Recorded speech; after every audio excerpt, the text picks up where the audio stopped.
Right.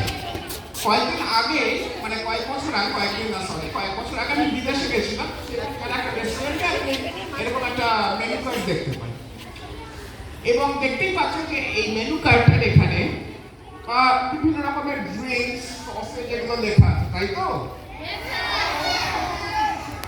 আর শুধু তাই নয়, এই সাইডেও কিন্তু আছে বিভিন্ন রকম খাবার, যেরকম চিকেন র্যাপ, বার্গার আর স্যালাড।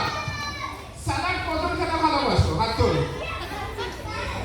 স্যালাড ওই শসা, টমেটো। আচ্ছা, চিকেন র্যাপ? বাবা এতজন! আর বার্গার? ওয়াও, চিকেন বার্গারই তো সবচেয়ে বেশি বাচ্চা উঠলো দেখছি। ঠিক আছে, কোনো ব্যাপার নয়, সবাই মিলে একবার বড় করে বলো 1 2 and 3। তুমি একটু এখানটায় চলে এসো। না, এইখানটায় দাঁড়াও, এইখানে দাঁড়াও। এই যে সবাই 1 2 and 3 বললো, কি হলো জানো? ম্যাজিক হলো। আর তার ফলে খুব ভালো করে দেখো,